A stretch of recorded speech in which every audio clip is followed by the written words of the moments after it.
ಲೋಕಸಭೆ ಚುನಾವಣೆಗೆ ಕೇವಲ 2 ತಿಂಗಳು ಮಾತ್ರ ಬಾಕಿ ಇದೆ. ಈ ಹೊತ್ತಿನಲ್ಲಿ ರಾಜ್ಯದಲ್ಲಿ ರಂಗೇರ್ತಾ ಇದೆ ಲೋಕಸಭಾ ಚುನಾವಣಾ ಕಣ. ಕಾಂಗ್ರೆಸ್ ಟಿಕೆಟ್ಗಾಗಿ ಜಿದ್ದಿನ ಫೈಟ್ ನಡೀತಾ ಇದೆ. ಟಿಕೆಟ್ಗಾಗಿ ಮಾತಿನ ಸಮರಕ್ಕಿಳಿದ್ರು ಕಾಂಗ್ರೆಸ್ನ ಮುಖಂಡರು.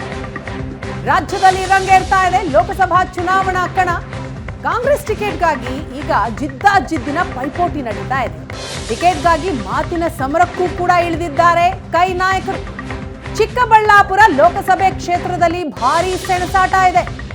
ಟಿಕೆಟ್ಗಾಗಿ ಜೂನಿಯರ್ ವರ್ಸಸ್ ಸೀನಿಯರ್ ನಡುವೆ ಬಿಗ್ ಫೈಟ್ ನಡೀತಾ ಇದೆ.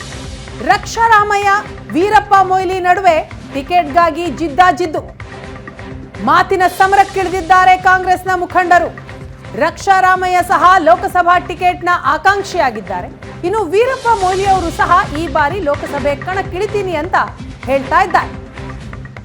ಈ ರೀತಿಯಲ್ಲಿ ರಕ್ಷಾರಾಮಯ್ಯ ಕೂಡ ಚಿಕ್ಕಬಳ್ಳಾಪುರದ ಟಿಕೆಟ್ಗಾಗಿ ಭಾರಿ ಲಾಬಿಯನ್ನು ನಡೆಸ್ತಾ ಇರುವಂತಹ ಸುದ್ದಿ. ಲೋಕಸಭೆಗೆ ಸ್ಪರ್ಧಿಸೋದಕ್ಕೆ ಮತ್ತೊಂದೆಡೆ ವೀರಪ್ಪ ಮೊಯ್ಲಿ ಕೂಡ ಸಿದ್ಧತೆ ಮಾಡಿಕೊಳ್ಳುತ್ತಿರುವುದರಿಂದಾಗಿ ಇಬ್ಬರ ನಡುವೆ ಒಬ್ಬ ಹಿರಿಯ ನಾಯಕ, ಇನ್ನೊಬ್ರು ಬಡಿಂಗ್ ರಾಜಕಾರಣಿ, ಇಬ್ಬರ ನಡುವೆ ಭಾರಿ ಫೈಟಿಂಗ್ ಜೋರಾಗಿದೆ.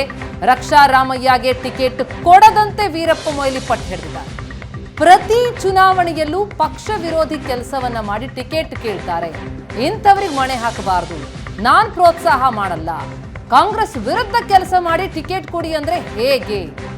ನಾನು ಕಳೆದ ಬಾರಿ ಸೋತಿದ್ದೀನಿ, ಆದ್ರೆ ಜನರ ಸಂಪರ್ಕದಲ್ಲಿದ್ದೀನಿ.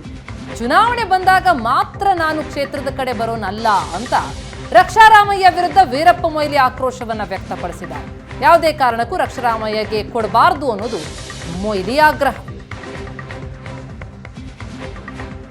ಲೋಕಸಭಾ ಚುನಾವಣೆಗೆ ಕೆಲವೇ ದಿನಗಳು ಬಾಕಿ ಉಳಿದಿದೆ. ಈಗಾಗಲೇ ಎಲ್ಲ ರಾಜಕೀಯ ಪಕ್ಷಗಳು ಕೂಡ ಏನು ಚುನಾವಣಾ ತಯಾರಿಯಲ್ಲಿರುವಂಥದ್ದು. ಈ ಬಾರಿ ಚಿಕ್ಕಬಳ್ಳಾಪುರ ಲೋಕಸಭಾ ಕ್ಷೇತ್ರ ಕೂಡ ಸಾಕಷ್ಟು ಗಮನ ಸೆಳೀತಾ ಇರುವಂಥದ್ದು, ದೇಶದ ಗಮನ ಸೆಳೀತದೆ.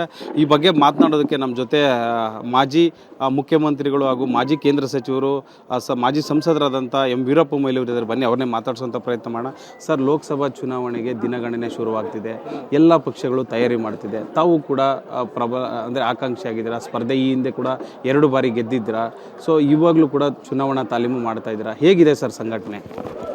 ಈಗ ನಾನು ಸೋತರೂ ಕೂಡ ಸಂಸತ್ ಸದಸ್ಯ ಯಾವ ಥರ ಕೆಲಸ ಮಾಡಬೇಕು ಅದಕ್ಕಿಂತ ಹೆಚ್ಚು ಕೆಲಸ ಮಾಡ್ತಾಯಿದ್ದೀನಿ. ಪ್ರತಿ ಕ್ಷೇತ್ರಕ್ಕೆ ನಾನು ಭೇಟಿ ಕೊಡ್ತಾ ಇದ್ದೀನಿ, ಗ್ರಾಮಗಳಿಗೆ ಕೊಡ್ತಾ ಇದ್ದೀನಿ. ಆದ್ದರಿಂದ ನನಗೆ ಕೊಟ್ಟರೆ ಇದು ಕಾಂಗ್ರೆಸ್ ಖಂಡಿತ ಗೆಲ್ತದೆ. ಸರ್, ಅಂದರೆ ಈ ಬಾರಿ ಲೋಕಸಭಾ ಚುನಾವಣೆಗೆ BJP ಮತ್ತು JDS ಮೈತ್ರಿ ಮಾಡಿಕೊಂಡಿದೆ.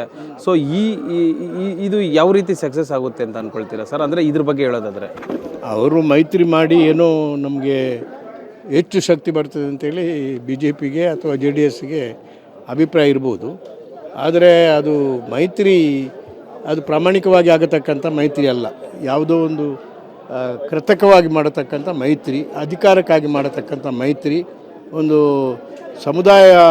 ಸಮುದಾಯಕ್ಕಾಗಿ ಅಥವಾ ಕ್ಷೇತ್ರಗಳಿಗಾಗಿ ಅಥವಾ ಕರ್ನಾಟಕ ರಾಜ್ಯದ ಜನರಿಗಾಗಿ ಏನೋ ಮಾಡಬೇಕು ಅಂತೇಳಿ ಆ ಮೈತ್ರಿ ಅಲ್ಲ. ಅದು ಅಧಿಕಾರ ಕಬಳಿಸಬೇಕು ಅಂತೇಳಿರೋ ಮೈತ್ರಿ.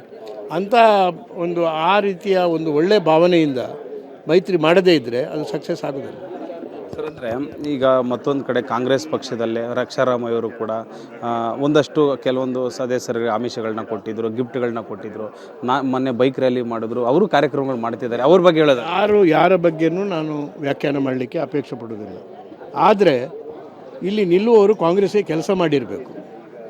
ಪ್ರತಿ ಚುನಾವಣೆಯಲ್ಲಿ ಕಾಂಗ್ರೆಸ್ಗೆ ವಿರೋಧ ಮಾಡಿ ಇವತ್ತು ನನ್ನ ಕಾಂಗ್ರೆಸ್ ಟಿಕೆಟ್ ಬೇಕು ಬಂದಾಗ ಅದಕ್ಕೆ ನಾನು ಎಂಕರೇಜ್ ಮಾಡ್ತೇನೆ. ಅದನ್ನು ಯಾಕಂದರೆ ಕಾಂಗ್ರೆಸ್ನಲ್ಲಿ ಕೆಲಸ ಮಾಡಿ ಕಾಂಗ್ರೆಸ್ಗೆ ದುಡಿದು ಕಷ್ಟಪಡಬೇಕು. ಅದು ಅಂಥವರಿಗೆ ಟಿಕೆಟ್ ಕೊಡಬೇಕೆ ಹೊರತು ಯಾರೋ ಬಂದು ಕಾಂಗ್ರೆಸ್ಗೆ ವಿರುದ್ಧ ಮಾಡಿದವರನ್ನು, ಅವರ ಇತಿಹಾಸ ಅನೇಕರ ಇತಿಹಾಸ, ಯಾರು ಅಂತೇಳಿ ನಾನು ಹೇಳೋದಿಲ್ಲ. ಕೆಲವರು ಕಾಂಗ್ರೆಸ್ಗೆ ವಿರುದ್ಧ ಮಾಡಿಯೇ ಟಿಕೆಟ್ಗೆ ತಗೊಳ್ಳಿಕ್ಕೆ ಬಂದರೆ ಅದಕ್ಕೆ ಕಾಂಗ್ರೆಸ್ನವರು ಮಣೆ ಹಾಕಬಾರ್ದು. HN valley, Ettinahole, Vrishabhavathi valley ಕಡಿಮೆ ಮತ್ತು ಎತ್ತಿನಹೊಳೆ ಇದು ನನ್ನ ಕನಸಿನ ಯೋಜನೆಗಳು. ಇನ್ನೂ ಕೆಲವು ಕೆಲಸಕ್ಕೆ ಬಾಕಿ ಇದೆ. ಅದನ್ನು ಕನಸನ್ನು ಪೂರ್ತಿ ಮಾಡಬೇಕಾದ್ರೆ ನಾನು ಇದನ್ನು ಇನ್ನೊಂದು ಟರ್ಮು, ಒಂದು 5 ವರ್ಷ ನಮಗೆ ಬೇಕಾಗಿದೆ. ಇದಿಷ್ಟು ಮಾಜಿ ಮುಖ್ಯಮಂತ್ರಿಗಳಾದಂಥ ವೀರಪ್ಪ ಮೊಯ್ಲಿ ಅವರ ಒಂದು ಮಾತು. ಚಿಕ್ಕಬಳ್ಳಾಪುರದಿಂದ ಕ್ಯಾಮರಾಮನ್ ಅಮರೇಶ್ ಜೊತೆ ರವಿಕುಮಾರ್, ಏಷ್ಯಾನೆಟ್ ಸುವರ್ಣ ನ್ಯೂಸ್.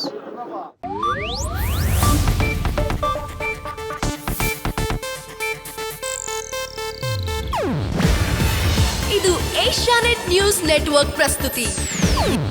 ನೀವು ನೋಡ್ತಿದ್ದೀರಾ ಏಷ್ಯಾನೆಟ್ ಸುವರ್ಣ ನ್ಯೂಸ್.